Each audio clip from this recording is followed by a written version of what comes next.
Olá, gente! Sejam bem-vindos mais uma vez.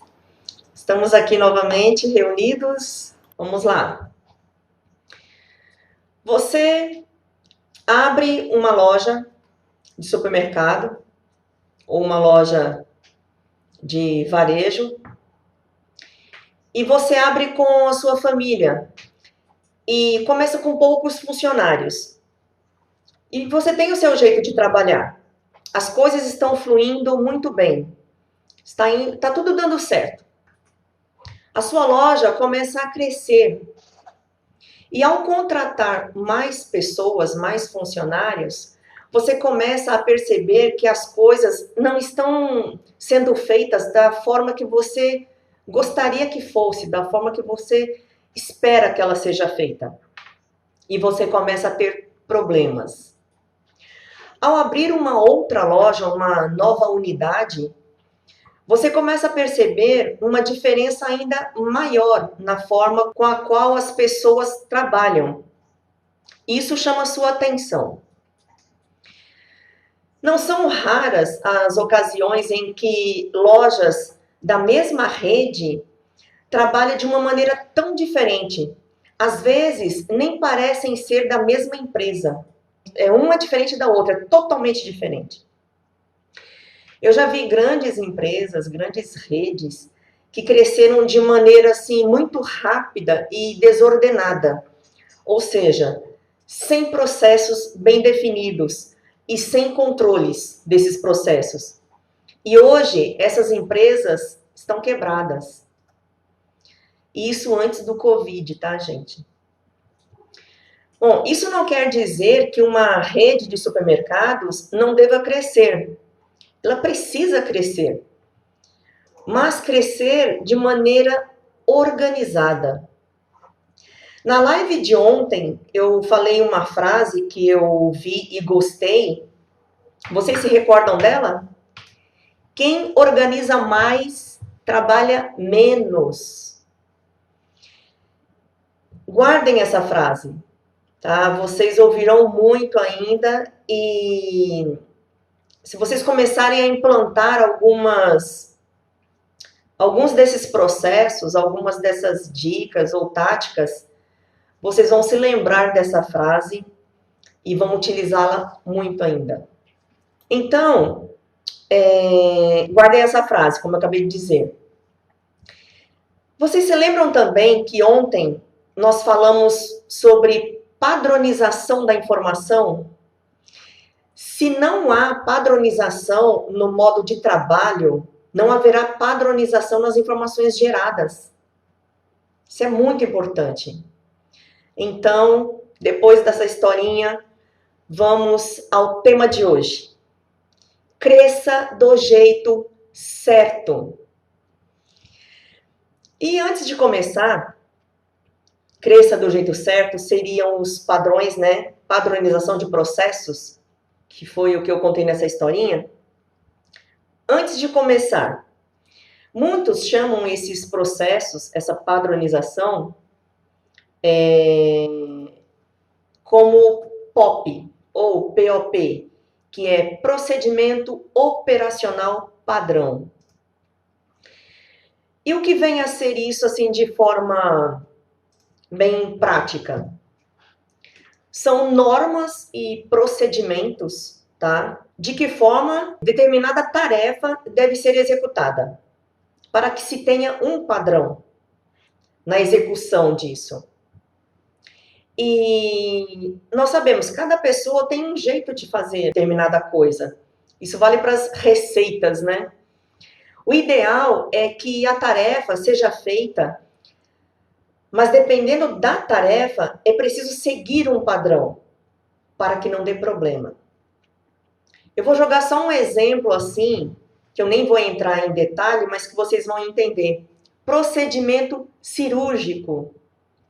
Vocês já pensaram se um procedimento cirúrgico que é tudo minucioso, que tem que seguir ali à risca aquele procedimento, se cada um fizer de um jeito, né, o problema que isso não traz? Então, falando de processos e procedimentos, No varejo, alguns veem, ou alguns tratam, né, como manuais de boas práticas, e alguns falam que são procedimentos, mas os manuais é uma forma mais amena de você passar determinado procedimento.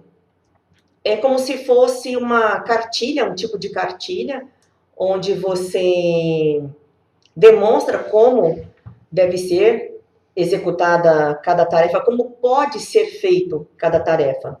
Este é um manual de boas práticas, tá? Um manual de procedimento. Tem os procedimentos, que é uma forma mais um pouco mais rigorosa, onde existem cobranças, né, em cima desses procedimentos por parte da empresa. E existem as normas, que são cobradas mais ainda do que os procedimentos. Os procedimentos são ali alguns processos, as formas de você fazer determinada coisa que geram um padrão. As normas, além delas conterem os procedimentos de como você deve fazer aquelas coisas, ela exige que seja feito daquela forma, tá? Essa é a diferença entre um e outro, os tipos e a diferença entre um e outro. Bom, me perguntaram quando foi a primeira vez que eu vi um procedimento assim, ou uma norma. Eu participei, né, de um procedimento. Isso nos anos 80, gente, quando eu comecei a trabalhar, no meu primeiro emprego. E até então eu nem sabia dessas definições, o que eram normas, o que eram procedimentos. Mas, em se tratando de padrão, de você fazer a forma padronizada, né, várias pessoas ali executar a tarefa da mesma forma. Então, no meu primeiro emprego, eu comecei como operadora de caixa. Tanto para operador de caixa quanto para repositor, que a sala era uma ao lado da outra, havia treinamento. E esse treinamento ele respeitava um procedimento, um processo. E nessa época, os repositores, eles tinham 20 dias de treinamento. E nós, operadoras de caixa, nós tínhamos 17 dias de treinamento. Isso antes de você registrar a sua primeira compra, tá? Somente no 18º dia que eu não, né? Todos os operadores que estavam em treinamento, nós íamos para dentro da loja, sentávamos em um PDV, em um caixa. Naquela época, a registradora era MCR, quem for dessa época talvez se lembre. E ali nós registrávamos a nossa primeira compra. Mesmo depois de 17 dias treinando ali, a gente ainda tremia, né? Porque era realmente a primeira vez ali. E, do seu lado, uma operadora experiente, porque você não podia ficar sozinha ainda ali por uns 4, 5 dias. Tinha sempre alguém experiente ao seu lado. Então, esse foi o meu primeiro contato com procedimento na prática pura. E, bom, Fanny, você se lembra de alguma história em que, além dessa, né, do seu primeiro emprego, foi importante para você com relação a procedimentos e normas? Em 2008 ou 2009, eu não me recordo bem o ano, tá? Não tenho certeza, eu contribuí com o meu primeiro procedimento, tá? Que foi para o tratamento das quebras conhecidas. E a primeira norma, que foi para acordos comerciais. Só que eu não fiz sozinha o de quebras conhecidas, tá? Essa foi a minha primeira participação, no caso, em confecção, tá? eu elaborei o procedimento para quebras conhecidas, para o tratamento das quebras conhecidas. Agora, não é tão fácil assim você montar um procedimento, montar uma norma de bate-pronto. Por mais que eu conhecesse, né, o assunto, eu precisei de ajuda, porque você tinha que colocar em outro formato, não era só escrever ali o que você conhecia. Tá? Então, por conta disso, esse procedimento e essa norma demorou um pouco aí para sair. Não foi tão rápido assim da noite para o dia, não. Como eu disse, por mais que eu conhecesse o assunto, tanto o procedimento quanto a norma, eles precisam ser elaborados em formato de cláusulas, tá? Cláusulas, atribuições, responsabilidades de cada colaborador e até mesmo aplicações, tá? Que são as advergências, né, previstas na CLT. Então, nos procedimentos, é um pouco mais brando, tá? Digamos ali as normativas, né? As cláusulas são um pouco mais brandas, porém existe aplicação. Como eu disse aí, advertências previstas na CLT.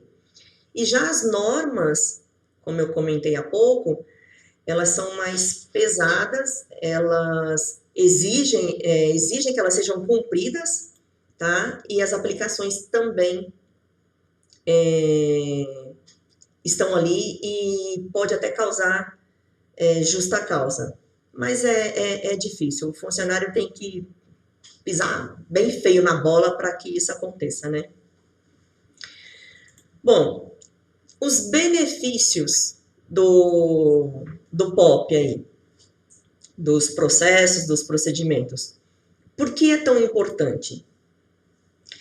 É importante justamente por isso, por conta da história que eu comentei lá atrás. Para você criar um padrão, tá? E facilitar a vida de todo mundo, inclusive dos dirigentes, tá? Bom, quando eu devo implementar um procedimento, uma norma? Olha, você não precisa fazer agora, tá? Mas o quanto antes você fizer, melhor. Você evita perdas e você ainda otimiza o seu time. E evita dores de cabeça também, né? Certo. Ok, entendi, estou entendendo tudo que você está falando, mas como é que eu faço isso, Vânia? Tem como? Você pode me dizer como eu faço um procedimento, uma norma? Olha, existem formas, tá? De você elaborar, de você confeccionar um procedimento, uma norma. Uma delas seria você contratar especialistas para fazer para você. Então, uma rede de supermercado, uma loja de supermercados, tem área de bazar, que é não alimentos, tem a área de mercearia seca, que dentro dela tem alimentos, tem limpeza, tem perfumaria, tem a área de perecíveis, dentro da área de perecíveis tem lá hortifruti, tem açougue, tem padaria, tem rotisseria, tem peixaria, algumas possuem também. Então, ou você contrata uma empresa que tenha especialistas de todas essas áreas para te ajudar a confeccionar essas normas, esses procedimentos, ou você utiliza de um especialista de dentro de casa. Quem seria esse especialista? Teria que ser alguém dos departamentos, né? Preferência uma pessoa de cada departamento, uma pessoa que entenda mais ali do departamento, das rotinas, dos processos, de como cada tarefa é feita, tá? E essa pessoa se tornaria o seu especialista, ajudaria na confecção desses procedimentos e dessas normas.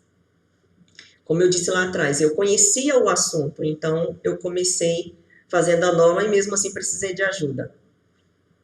Então, neste caso, como eu disse, também você precisaria de 2 pessoas. A pessoa que tem o conhecimento na parte operacional, tá, de cada departamento, e a pessoa que tenha conhecimento com cláusulas, com contrato. No meu caso, foi o gerente de RH que me ajudou nessa parte. Ele já tinha conhecimento de outras empresas com relação a isso e ele me ajudou com as primeiras normas. Aí depois disso fica mais fácil, porque são poucas as cláusulas que você vai mudar de uma norma para outra, de um procedimento para o outro, tá? Porque varia um pouco, né? Tem departamento, tem setor que tem a sua peculiaridade, então tem as suas exceções, tá bom?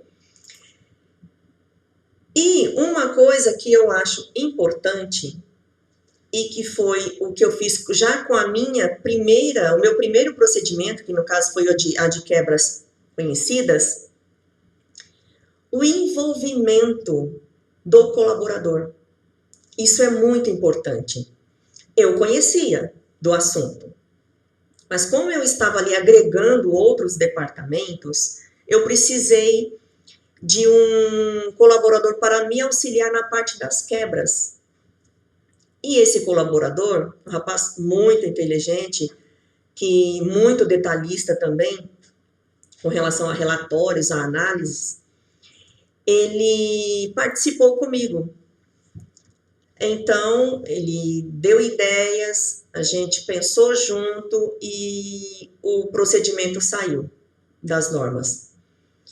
E eu me lembrei disso, até conversei com ele essa semana, acho que foi anteontem que a gente estava batendo um papo, a importância do colaborador do setor participar na confecção da norma do procedimento. Por quê?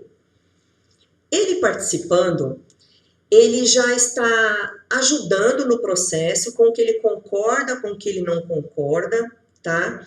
Então, fica mais fácil de você implantar aquela norma, aquele procedimento. Tá compreendendo? Eles participaram, eles se sentem importantes participando, fazendo, entendeu?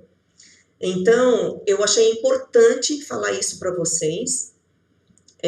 Assim como o meu colaborador gostou de participar, eu achei importante passar isso para vocês. Então, fica a dica aí, tá? Peça ajuda para que eles participem no desenvolver do procedimento do seu setor, tá? Bom, e como melhorar, como aplicar, né, o processo? Vocês já ouviram falar no PDCA?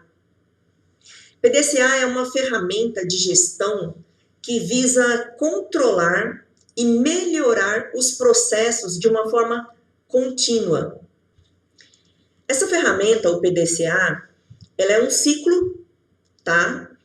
Ela possui 4 quadrantes. O quadrante P é um quadrante azul. Esse P é de plan, de planejar, tá?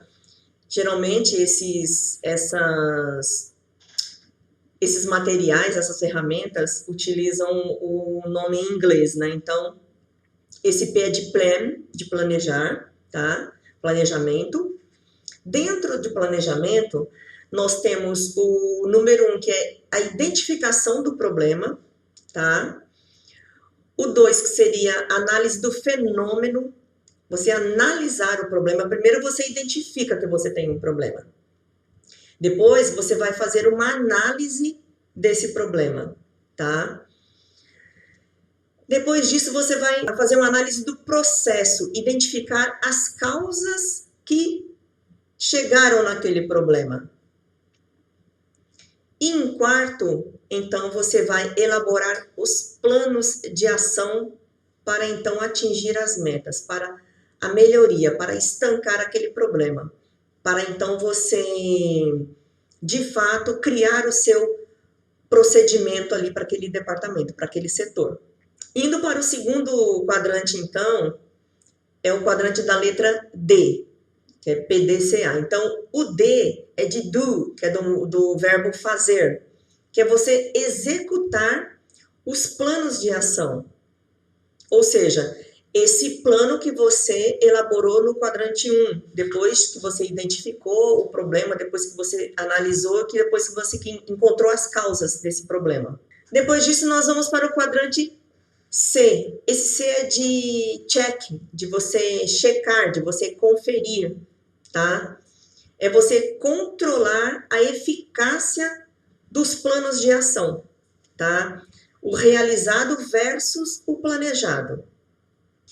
Então, você identificou, você analisou o problema, você chegou na causa, você tratou essa causa e você elaborou um plano de ação.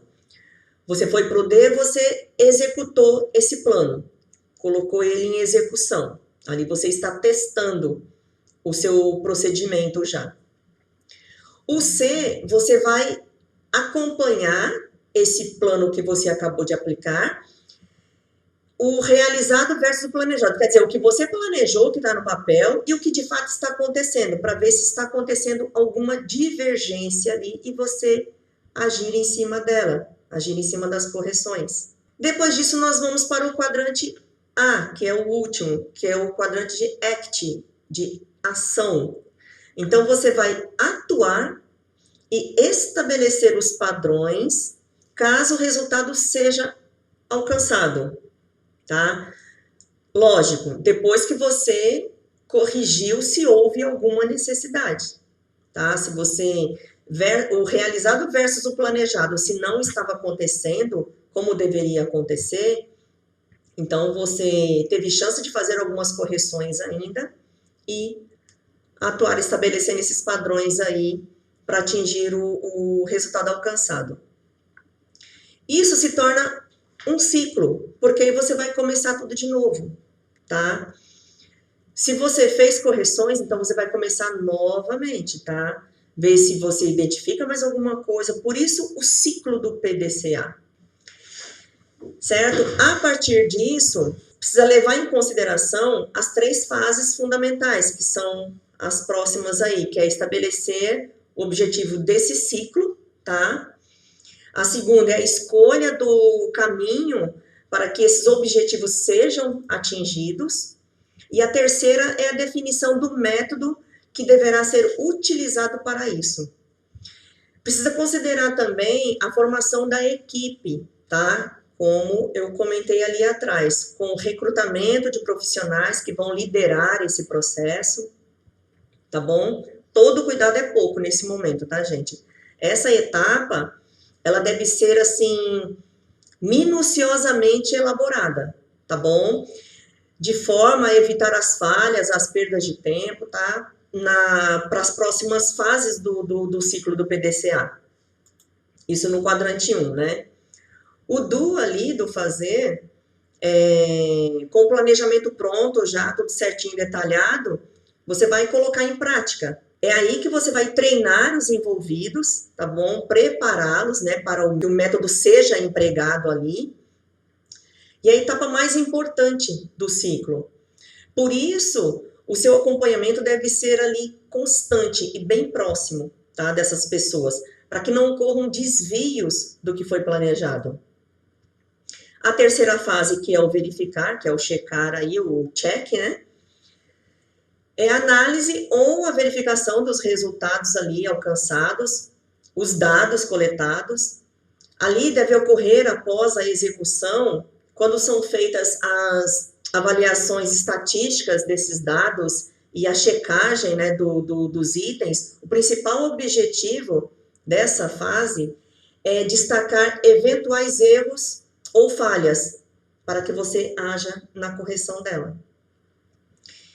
E assim vem, então, o quarto quadrante aí, que seria o agir, o corrigir, né, o ACT, a ação, que é a última etapa aí do ciclo do PDCA, onde são tomadas essas ações corretivas, tá, com base no que já foi verificado, o que precisa ser corrigido, encontrado no passo anterior, Então, após realizadas as investigações das causas dessas falhas e o desvio no processo, após agir, solucionar, você começa então tudo de novo, o ciclo aí. Exatamente dessa forma. Por isso esse nome de um ciclo. Você começa de novo, você implanta em um setor, você deu certo, você implanta em outro setor e você vai acompanhando esse ciclo, tá?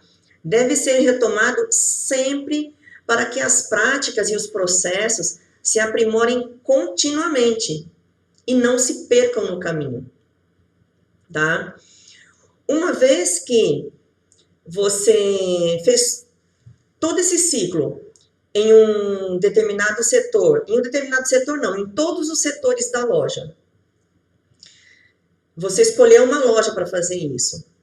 Deu certo ali, tá? Com a equipe, você validou o processo.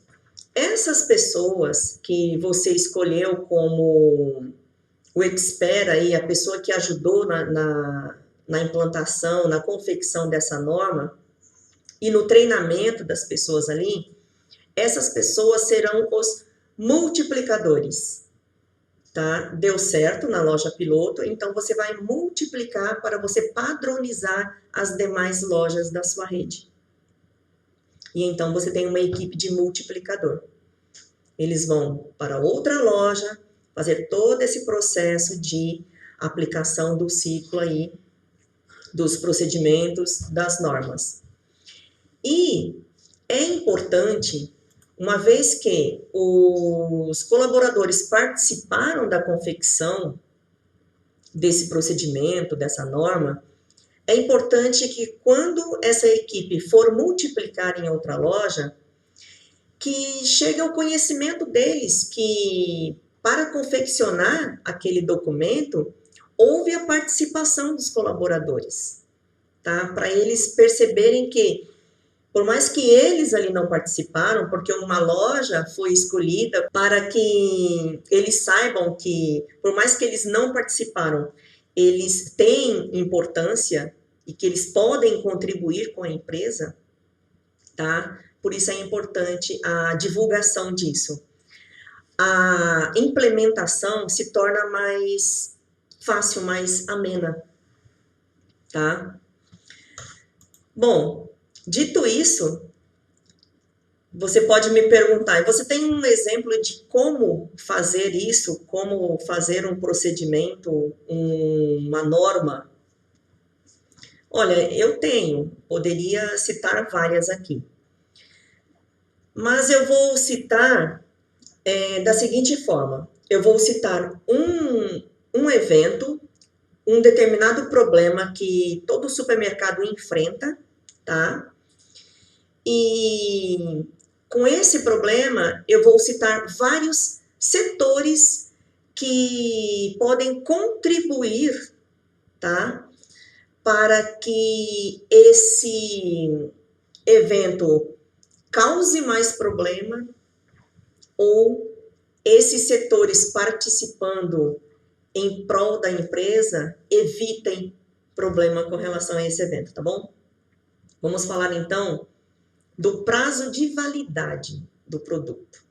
É o que causa o FIFO, né? O vencimento lá da mercadoria, a mercadoria vencida na gôndola. Então, esse é o exemplo que eu vou passar para vocês. Então, vamos lá. E por que eu escolhi ele? Justamente pelo envolvimento de todos esses setores que eu vou citar agora, tá? E começa por onde? Pelo setor de compras, pelo comprador, por nós. Então, tudo começa no setor de compras, tá? O comprador, se ele comprar de acordo com o giro da mercadoria, para não atrapalhar a gestão de estoques, tá? Porque isso demanda, né, um giro ali, é muito importante que ele respeite isso, que ele compre respeitando a demanda do produto e o giro da mercadoria, justamente para que ele contribua em favor, tá? Para que não fique acúmulo de mercadoria e isso venha causar mercadoria, muitos produtos com data vencida. O comprador também precisa ser criterioso na formação do mix de produtos da empresa. Um mix amplo agrada muito o cliente, mas também pode causar quebras por vencimento, tá? Bom, saindo do setor de compras, nós vamos para o próximo setor. Eu estou seguindo até uma ordem aí, tá? Que é o setor de recebimento. Então, eu comprei a mercadoria e agora tem o setor de recebimento. O setor de recebimento também tem a sua responsabilidade, também precisa ter critérios, precisa estar atento no recebimento da mercadoria com relação a prazo de validade. Agora, antes disso, como eu comecei falando da implantação de uma loja, para quem está abrindo uma loja agora, o setor de perecíveis, ele tem preferência na descarga, tá? Então, atenção ao shelf life do produto. Shelf life é a vida útil da mercadoria, tá? Então, é preciso estabelecer critérios rigorosos no recebimento por categoria, do tipo, qual a fração permitida para recebimento com relação ao shelf life ou qual o percentual de sua vida útil, tá? Exemplo, categorias de iogurte. A sugestão é que se receba iogurte com shelf life de até 80%, tá, da sua data aí. Fora disso, é necessário você consultar o departamento comercial para checar se de repente não foi feito algum tipo de negociação para estar chegando aquele produto com uma data um pouco mais próxima, tá? Ou se já tiver uma pré-definição de, não, chegou com fora do percentual, fora da fração definida, pode devolver. Então, precisa ver o que será alinhado aí entre o departamento comercial e a área de venda, ok? No caso do iogurte, que eu falei até 80%, né, da sua vida útil, seria assim, vamos supor que o iogurte foi fabricado no dia 4 de abril, tá? Hoje é dia 15 de abril. E o vencimento dele está para o dia 30 de abril. Então, os 80% aí vai até o dia 10 de abril. Hoje, sendo o dia 15, já estouraram 5 dias, tá? Então, precisa ser definido aí se vai receber essa mercadoria com esse gap aí de 5 dias ou se será devolvido, ok? Então, essa é a parte do recebimento, mas que não termina aí. O vencimento do produto, ele pode ser lançado no sistema, e isso pode ajudar muito a evitar a quebra, tá? Eu vou falar mais sobre isso lá na frente, sobre esse quesitozinho de lançar o vencimento do produto no sistema. Na linha seca, tá? Na linha seca tem produtos que não possuem data de validade. Ela possui a sua data de fabricação e a sua validade em dias, 180 dias, 60 dias, 2 anos. Na limpeza tem muito disso, na perfumaria também.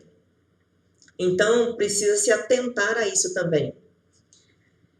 Bom, do recebimento nós vamos para a estocagem, a área de depósito, onde a mercadoria é armazenada. Eu falei para vocês que eu ia seguir os setores aí de acordo com a entrada do produto, né? A compra, o recebimento, agora a área de estocagem, o depósito. Quando a conferência da mercadoria terminar e ela for liberada para a área de estocagem, é importante verificar se ainda existe estoque anterior desse produto que está chegando. Caso exista, organize-as, tá? Essa que acabou de chegar no fundo do espaço, onde fica ali alojada, arrumada, e o estoque anterior que seja colocado na frente e que seja sinalizado esses produtos, as suas datas expostas para frente, tá? Visivelmente, deixando bem visível para que o repositor as pegue primeiro para abastecer a gôndola. Essa é a prática do PVPS. É o primeiro que vence, primeiro que sai, tá?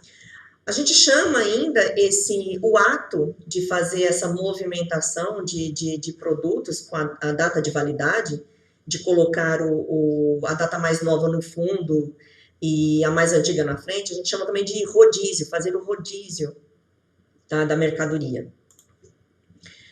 Bom, então agora vamos para a área de venda, tá? Reposição na loja. O PVPS, primeiro que vence, primeiro que sai, também é aplicado na área de venda, tá? E isso em todas as áreas, tá bom? Tá, gente? Em todas as áreas. Seja alimentar, seja perecíveis, principalmente no perecíveis que possuem um shelf life aí bem mais curto, é primordial que tenha-se essa atenção, tá? No PV, no PS aí. Bom, e nós temos também, dentro da área de venda, né, ali na gôndola, a mesma coisa do que é feito no depósito. Você tirar a mercadoria que já está na gôndola com a data mais antiga, limpar, aproveitar, né, já limpar a gôndola, colocar a mercadoria com a data mais nova e na frente você reposicionar a mercadoria com a data mais antiga. Produção própria. A exposição da produção e o aspecto do produto, tá? Isso é muito importante. Além da data de validade, deve-se observar nesses produtos as propriedades características percebidas pelos sentidos humanos aí, tá? Como coloração do produto, o odor do produto, a textura, o brilho e, se necessário, o sabor. Para garantir que esses produtos estejam em condições de consumo, ou, no nosso caso, em condições de revenda, né?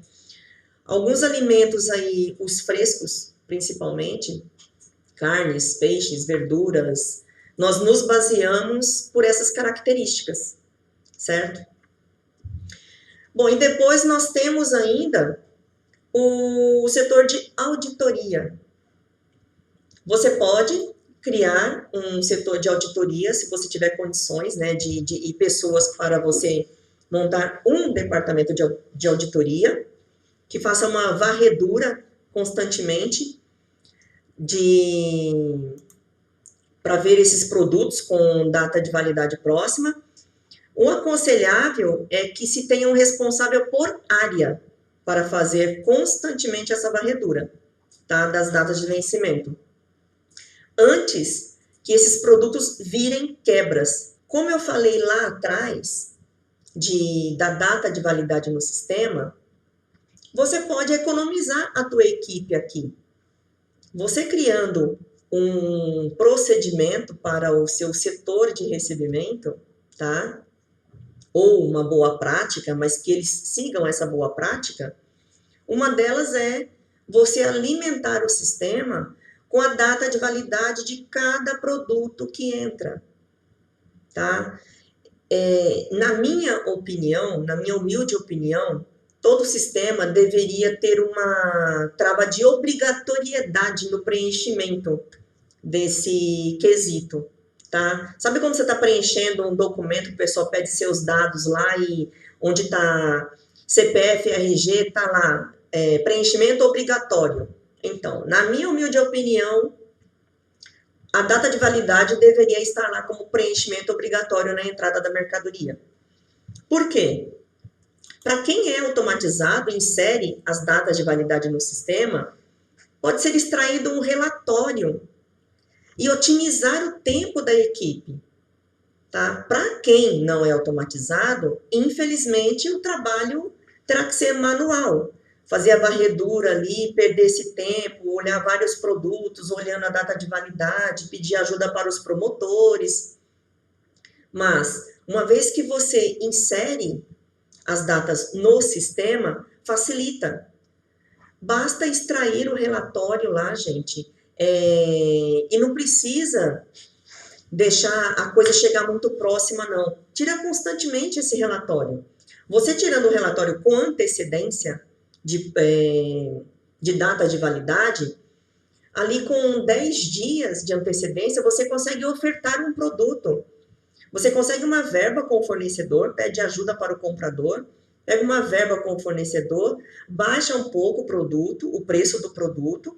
Claro, tem que deixar específico no cartaz, quando for colocar para o cliente, que aquele preço se dá por conta da data próxima, tá? Isso é muito importante. E olha que tem muita gente que compra, justamente porque está mais em conta. Ele observa a data de validade, vê se ele vai conseguir consumir, o quanto ele vai conseguir consumir até aquela data ali, e compra. Eu faço isso. Não é verdade? Então, por isso é importante facilitar a vida. Né? Se você pode facilitar, para que complicar? Se você pode otimizar o tempo da tua equipe, faça isso. Agora, lembre-se de criar um processo que possa ser medido e acompanhado. Do contrário, ele pode cair no esquecimento, tá? Todo procedimento, toda norma, é preciso ter esse acompanhamento, essa medição. Do contrário, você terá perdido tempo, gastado papel, gastado pastinha para colocar as normas e os procedimentos ali, tempo montando equipe. Se você não fizer esse acompanhamento, não fizer essa medição, tudo vai se perder ali, você perde o processo no meio do caminho também, perde tempo, perde dinheiro, né? Porque são pessoas envolvidas aí, e quanto não custa cada funcionário, não é verdade? Então, esse foi a live de hoje, esse foi o tema de hoje, que eu espero que tenha ajudado em quem está começando agora, tá?